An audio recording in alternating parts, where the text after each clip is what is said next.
When you think about the global events industry, those multi-million-dollar corporate summits, the luxury expos, the diplomatic forums, it often feels like a magic show, Oh, absolutely. right? The lighting is pristine, the keynotes walk out precisely on cue, and the catering just seems to, materialize out of thin air. It is entirely designed to feel effortless. Ultimately, they are selling you an atmosphere. Yeah, and the machinery operating behind the curtain is deliberately hidden. I mean, as an attendee, you aren't supposed to see the stress or the complex logistics or just the sheer weight of the physical infrastructure holding that entire illusion together. But what happens when a sudden, massive shock rips that curtain down completely? Welcome to another deep dive. Today, we are exploring a really fascinating scenario for you. We're looking at how an entire multi-billion-dollar industry responds when its calendar is wiped out overnight by a geopolitical crisis. It's a huge shift. It is. We're diving into a market that suddenly had to stop selling that invisible atmosphere and, well, start proving its undeniable, measurable value. And we have some incredibly detailed source material guiding this analysis today. We do.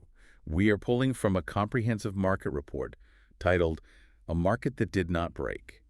We're also looking very closely at the second issue of the industry publication, eventmag.me. Specifically, we're focusing on the opening greeting and the editorial penned by the magazine's editor-in-chief, Sergey Larin. Which is great because it provides a remarkably candid look at a massive industry forced into a crucible. Now, before we unpack this data, I need to make a very clear note for you listening. Both of these sources center on the events of February 28, 2026, when United States and Israel airstrikes were carried out against Iran. Right. And we want to be exceptionally clear about this. In this deep dive, we are not taking any political sides. We are not endorsing any geopolitical viewpoints, policies, or actions. Exactly. Our sole mission today is to impartially report on the factual events and their economic fallout on the events and tourism industry, just exactly as they are outlined in our source material. Because if we look at this purely from an economic and operational standpoint, the ripple effects of that day they offer a masterclass in market resilience and structural adaptation. Okay, let's unpack this. Yeah. The sheer shock to the system in the immediate aftermath was staggering. The raw numbers from February and March of 2026, they paint a very grim picture. They really do. According to CoStar and STR data in the report, Dubai hotel occupancy in February was sitting at a very robust 84.7%. The strikes happened on the 28th. By March, that occupancy rate plummeted to 33.1%. Yeah, a massive drop. Some individual properties saw their occupancy fall into the single digits. Hundreds of flights were canceled. Out of the 269 major events planned across the Gulf for that spring, the vast majority were either completely scrapped or indefinitely postponed. Almost entirely wiped out. But as I read through the data, I noticed the impact wasn't uniform. The demand didn't just evaporate across the board. So if the overall numbers tanked that hard, who actually stopped coming? Was it a universal drop-off? Well, the report explicitly calls this an asymmetric impact. The demand fractured largely based on geography and corporate policy. It's like a VIP velvet rope, but the bouncer is checking passports. That's a good way to put it. Right. The Western corporate segment, meaning attendees and major corporations based in Europe and the US, they virtually vanished from the Gulf overnight. So it wasn't necessarily, individual executives watching the news, getting nervous, and deciding to cancel their flights. There were larger mechanisms at play. Exactly. The entire infrastructure that allows international corporate travel to function temporarily broke down. You had disrupted air connectivity, which physically prevented people from arriving, but the invisible mechanism driving those cancellations was soaring insurance risks. The insurance. Yeah. When a geopolitical event of this magnitude occurs, corporate risk management teams in New York or London are legally and financially bound by their duty of care. They instantly freeze travel to the affected region. The corporate travel policies just block the business trips outright. I mean, it's like an automatic circuit breaker tripping in a house. It doesn't matter if you still want to turn the lights on. The financial and liability circuit has tripped, and the power is shut off instantly. That circuit breaker explains the massive casualties we saw on the event calendar. The JP Morgan M&A Summit was canceled. The UITP Summit 2026 was entirely scrapped. The Arabian travel market got shoved from May all the way back to August. And the M&I Expo was pushed completely into 2027. Wow. In the UAE alone, there were 17 major cancellations and 50 postponements recorded immediately. But then there's the other side of that asymmetric impact, right? Yes. The people who weren't subjected to those Western corporate travel bans. Yes. Regional demand attendees coming from within the UAE, Saudi Arabia, Qatar, and parts of Asia that held remarkably firm. You have these crazy contrasting outcomes where massive corporate summits were being abandoned, but the Dubai World Cup ran on schedule. Yeah, they pushed through. Art Dubai slightly reformatted and opened its doors in May. The Nowruz celebration successfully hosted 300 guests. It highlights a core economic reality during a crisis, Demand rarely disappears entirely. It just shifts its shape and relies on its immediate, accessible audience. That brings up an interesting complication, though. Even within that regional audience, the physical reality of the crisis was vastly different depending on exactly where you were standing in the Gulf. It wasn't one monolithic experience, which seems to have fractured the map of the GCC, the Gulf Cooperation Council, in very specific ways. What's fascinating here is the danger of treating the GCC as a single, uniform entity. In global business discussions, these countries are often lumped together. Right, they just say the Gulf. Exactly. But their geographical and geopolitical realities dictated entirely different outcomes on the ground. Let's break that down, starting with Qatar. They found themselves in an incredibly vulnerable position physically, not just economically. Yeah, the report notes that Iranian missiles and drones specifically targeted infrastructure in Doha and Ras Laffan. That means an immediate hard stop to logistics. The airport closed. Which changes everything. The air connectivity completely collapsed. Qatar Airways had to scramble to piece routes back together using highly controlled, narrow air corridors. When the sky physically closes, your event industry is paralyzed. Which explains why the Qatar Economic Forum had to be postponed. And the massive Finalissima soccer match planned between Argentina and Spain in Doha for March, that was canceled entirely. MotoGP, the Diamond League, all pushed to the summer. Right. Then you look at Bahrain. Geographically, it is the smallest state in the GCC, and in this specific scenario, one of the most physically vulnerable. They actually absorbed some of the debris from intercepted missiles. Sirens were sounding in residential areas. And you cannot host an international spring gala when air raid sirens are active. The international event segment in Bahrain halted completely and instantly. Then you have Kuwait, acting as this strange strategic balancer. The report mentions they faced minimal direct strikes, but their calendars still collapsed. How does that happen if the missiles aren't actually landing there? Kuwait was crippled by a logistical bottleneck. The closure of airspace and the severe logistics disruptions around the Strait of Hormuz basically paralyzed them. Because everything comes by sea. Exactly. If the massive cargo ships carrying the staging, the modular trade show booths, and the heavy AV equipment cannot safely pass through the strait, you physically cannot build the event. Kuwait was forced to convert their international events into purely regional formats, simply because the international freight was stranded at sea. Wait, hold on. I want to push back on one location mentioned in the report, though, or at least get some clarification on the mechanics of it. Oman. Okay, yeah. Oman traditionally maintains diplomatic relations with all parties involved. And the report explicitly states they suffered absolutely zero direct strikes. No missiles, no sirens. So why did their event calendar clear out? Was it purely just a collapse of audience confidence? It was a combination of collapsed audience confidence and that same logistical gridlock.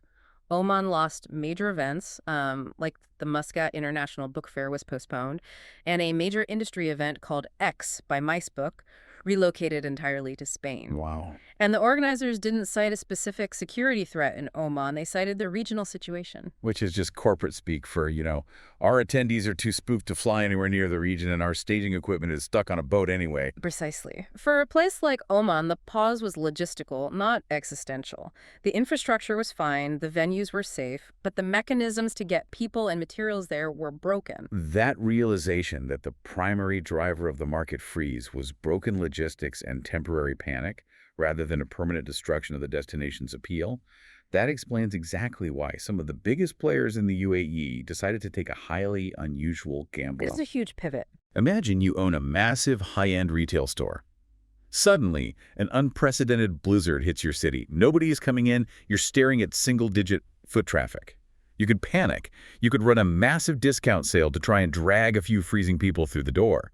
Or you could look around, realize the store is empty anyway, pull out the sledgehammers, and completely remodel the interior while no one is there to be bothered by the noise. It's a calculated structural reset. Instead of panicking over single-digit occupancy rates, the flagship properties in the UAE voluntarily closed their doors for massive renovations. The Burj Al Arab, the iconic sail-shaped hotel, closed for the first time since 1999. They shut it down for an 18-month renovation. Incredible. The Armani Hotel, the Park Hyatt Dubai, the JW Marriott Marquise, they all initiated massive structural overhauls. This raises an important question regarding timing, though. Why execute this now? Why didn't these flagship properties do this during the COVID-19 lockdowns, which was arguably the ultimate empty hotel scenario? Well, the report highlights a crucial difference in the underlying mechanics of the two crises. In 2020, renovations of this scale were practically impossible. Labor forces were locked down, and the global supply chain for building materials was completely frozen. Right, nothing was moving. Exactly. You couldn't import a shipping container of specialized tiles or mobilize a crew of 300 electricians if your business depended on it. But in 2026, the tourists were gone, but the heavy logistics still functioned. Cargo ships were eventually moving. Construction crews could legally and safely operate. So a smart operator uses that low-demand window to upgrade. But the report specifically notes this isn't just about, putting in new carpets and painting the walls. Klaus Assmann, the CEO of United Hospitality Management for the Middle East, is quoted saying, "Many of these closures are not contraction, they are preparation." What exactly are they preparing for? They are executing a structural rethinking of the asset to meet future corporate demands. They are aggressively upgrading ESG standards, environmental, social, and governance. So it's about sustainability. Yeah. We are talking about retrofitting buildings with sensor-driven HVAC systems to drastically cut energy consumption, installing advanced greywater recycling systems, and embedding smart tech directly into the architecture. They are building for the strict compliance standards the market will demand in 2027, not just patching up what worked in 2025. They recognize that the venue market has temporarily contracted, but when the corporate travel circuit breakers reset, the baseline expectations of those clients will be radically higher. Definitely. Because if the venues are ripping out their walls to build smarter, more purposeful infrastructure, the events happening inside those venues have to undergo an even more dramatic transformation. The old ways of gathering just won't cut it anymore. Which brings us to the shift occurring in Saudi Arabia. We are witnessing the death of the giant plenary. Here's where it gets really interesting. For years, the default corporate event in the Gulf relied on scale. Rent a massive exhibition hall, invite 3,000 people, put a famous person on a brightly lit stage, and hope that over mediocre coffee in the hallway, attendees accidentally network and generate business. The old spray and pray approach. Yeah. The spray and pray approach to corporate gatherings. But the sources indicate the Saudi events market is quietly but fundamentally transforming away from that model. Clients no longer just want to hold a conference. Business travel has become fiercely project-based. Right. A multinational company isn't going to authorize sending a team of 20 executives to Riyadh just to soak up the atmosphere of an industry expo. They are sending a surgical, highly specialized team of 3 people to close a specific tender or to get a physical signature on a pre-negotiated infrastructure agreement. And if we connect this to the broader economic landscape, it aligns perfectly with Saudi Arabia's Vision 2030. They are aiming to generate sustained business demand that operates independently of fickle external tourism trends. Makes sense. Because the travel is now highly targeted and project-based, the format of the events must adapt. Those large, passive plenary conferences are being replaced by compact, high-intensity leadership retreats, closed-door partner sessions, and curated networking spaces. The report mentions Abdul Rahman Al-Ghamdi from the Shangri-La Jeddah, who confirms that corporate demand has actually expanded, but it's much more targeted. This fundamentally changes the mechanics of what event organizers have to deliver. You can't just offer a room with a projector anymore. Not even close. Hybrid formats, having a seamless in-person and digital component, they are no longer considered temporary band-aids left over from the pandemic era. They are the baseline standard expectation. Clients are coming to venues armed with rigid service-level agreements, or SLAs. Break down how that actually works in practice for us. What does a venue SLA look like now? Well, it means the client demands hard guarantees before signing a contract. They require contractual metrics for AV reliability, guaranteed redundant streaming bandwidth so a global board of directors doesn't freeze on screen, and strict response times from the on-site tech team. So the stakes are way higher. Much higher. The competition among venues is no longer about who has the grandest chandelier in the lobby. It's about the quality of digital integration and the reliability of the underlying infrastructure. Think about your own industry for a second, whatever you do for a living. If your CFO is suddenly demanding hard return on investment metrics and detailed ESG carbon footprint reporting for every single business trip you take, you are not going to be impressed by a quote-unquote beautiful event that doesn't deliver measurable outcomes. No, they want numbers. Right. You need to mathematically prove why that plane ticket in that hotel room were necessary for the company's bottom line. That is the crux of the transformation. Organizers who speak the language of business metrics, SLAs, and ROI are winning the contracts. Those who rely on selling a vibe or just a general atmosphere are losing ground rapidly because atmosphere doesn't satisfy a corporate audit. Exactly. This specific shift from selling an aesthetic to proving hard mechanical value is the exact thesis explored in our second major source. We're looking at the greeting and editorial by Sergey Larin, the editor-in-chief of eventmag.me, from their second issue. Larin's editorial is a powerful synthesis of everything we've analyzed so far. His core argument is quite striking. He points out that the industry held its breath during the geopolitical shock, and then it simply kept working. He writes, "The market did not break, it adapted." He argues that a crisis of this magnitude acts as a brutal but necessary filter. It separates the professionals who truly understand the underlying mechanics and measurable value of what they're selling from those who just rely on aesthetics and momentum. Which is a tough pill to swallow for some. Yeah, as he succinctly puts it, atmosphere is not a strategy. Scale is not a result. Scale is not a result. Just having 3,000 people standing in a room together doesn't mean you actually achieved anything of value. And what makes this issue of eventmag.me so compelling is that the editorial isn't just high-level theory. It's backed up by granular stories from the actual practitioners in the field. Larin highlights people who flat out refused to operate on autopilot when the crisis hit. The examples he curates are a true testament to that mechanical adaptation. Yeah, he talks about Gary Chadha. 2 weeks before a massive show, her venue falls through completely due to the geopolitical shock. Instead of canceling, she rebuilt an entire event universe from scratch in 30 days. That's incredible under that kind of pressure. Then there's Artem Kulikov, who completely reframes how conference catering operates. Kulikov's approach is fascinating because he strips away the traditional hospitality mindset. He doesn't treat catering as just, waiters handing out appetizers. He engineers it as a strict production system. How does that actually function differently than standard catering? It becomes about precision delivery and assembly line efficiency. It relies on timed algorithms for food prep to eliminate waste, exact portion controls based on data models of attendee consumption, and kitchen staff bound by the same strict SLAs we discussed earlier. So no more guessing how many sandwiches you need. Right. It turns a soft service into a measurable, engineered process. Larin also highlights the story of Alina Shlaktova. When the standard luxury hotel ballrooms weren't an option due to closures or restrictions, she pulled off a massive gala dinner out in the desert. I read about that. But the most revealing part of that story isn't just the unique setting, it's the institutional support she received. When her guests were stranded due to the sudden flight disruptions, the Abu Dhabi Tourism Board didn't just send a sympathetic email. They personally deployed staff to physically aid those stranded guests. Because, as Larin points out in the editorial, that's what the right partner does. It's about demonstrating undeniable reliability when the operational realities are at their absolute worst. These stories in the magazine are not meant to be comforting industry fluff. They are robust arguments for a deliberate, highly engineered industry. An industry that measures its worth not by how pretty the stage looks, but by the measurable trace of value it leaves behind for the client. Absolutely. But we have to acknowledge the backbone holding this whole transition together. The individual organizers couldn't have survived the cash flow crunch without massive institutional backing. The governmental authorities in the region moved remarkably fast to anchor the industry. The policy response was critical. It prevented a temporary panic from cascading into a systemic market collapse. Starting April 1st, Dubai introduced a 3-month moratorium on key operational fees. They paused the hotel sales fee, food and beverage taxes, and the tourism dirham. That tourism dirham is a crucial mechanism. Really? How so? Well, it's a nightly municipal fee charged per hotel room that usually eats directly into a property's margins.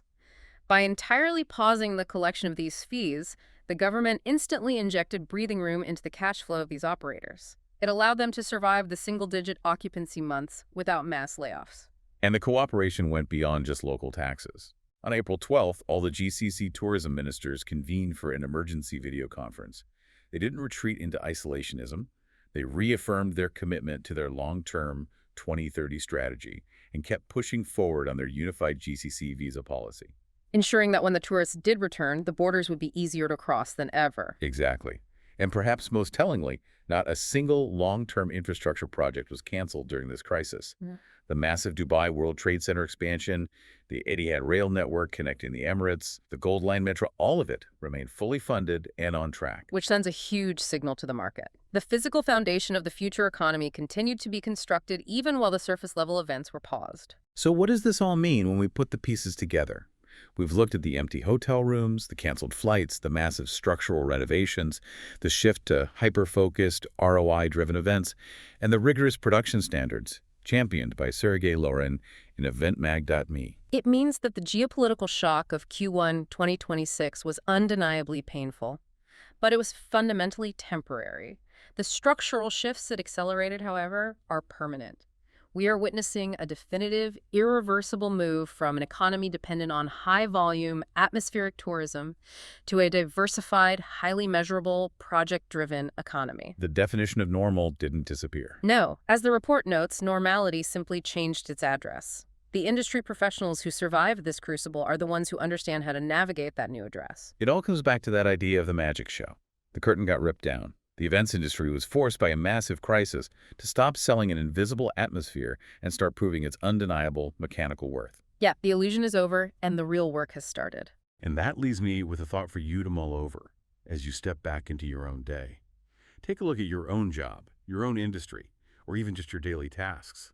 If a crisis hit tomorrow, a massive shock that stripped away all the atmosphere, all the comfortable routines, the standard meetings, the aesthetics of your work, what is the undeniable, measurable trace you actually leave behind? Thanks for joining us. We'll see you on the next Deep Dive.